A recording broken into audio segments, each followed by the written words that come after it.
Bonjour les amis, Marc Mailloux encore avec vous. Après un hiatus de mois, nous reprenons nos réflexions sur les miracles de la Bible avec ces quelques versets tirés de la fameuse parabole du riche homme et Lazare racontée exclusivement dans l'évangile selon Luc et que je vais vous lire tout de suite.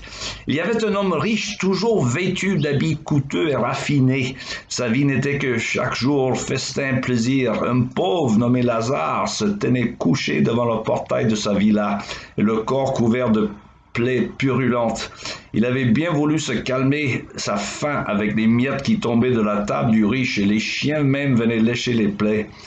Le pauvre mourut et les anges l'emportèrent auprès d'Abraham. Le riche mourut à son tour et l'on enterra. Et du séjour des morts où il souffrait cruellement, il leva les yeux et aperçut très loin Abraham et Lazare à côté de lui.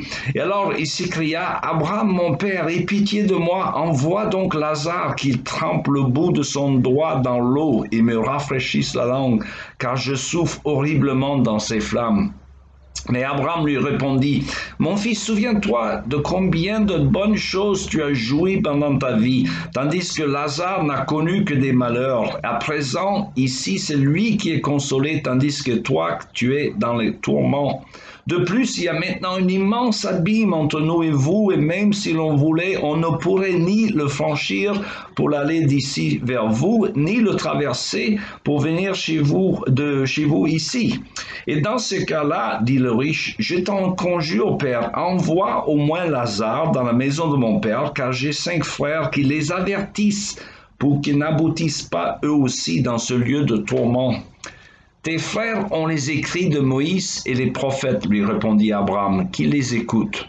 Non, père Abraham, reprit l'autre, mais si quelqu'un revient du séjour des morts et va les trouver, ils changeront.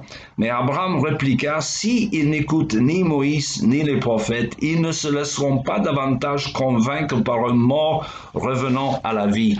Fin de la lecture, donc nous étions obligés de lire tout le récit pour faire comprendre l'idée principale par le dernier verset que les gens qui ne sont pas amenés à la repentance et à la foi en Jésus par l'Écriture sainte ne seraient même pas convaincus de la vérité de la foi chrétienne si quelqu'un ressuscitait des morts.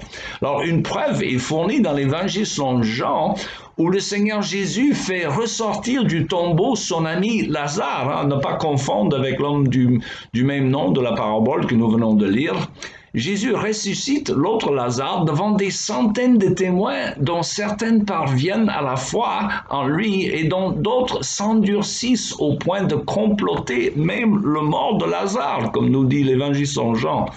Alors, ce verset est très révélateur de l'endurcissement du cœur des hommes qui s'obstinent dans leur incrédulité à l'égard de Jésus tant qu'ils ne sont pas touchés par l'Esprit Saint. Et c'est pourquoi l'Évangile reste une folie pour ceux qui ne sont pas éclairés de Dieu, comme dit l'apôtre Paul. Les Juifs réclament des signes miraculeux et les Grecs recherchent la sagesse.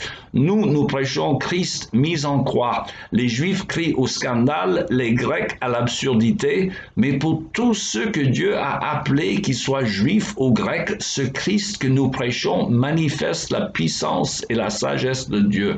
Voilà la vérité de l'Évangile. Il faudrait que l'action du Saint-Esprit qui touche les cœurs pour les amener à leur repentance. Et donc ces gens qui réclament un miracle afin de croire, le plus grand miracle, c'est l'action du Saint-Esprit qui convertit les cœurs des hommes.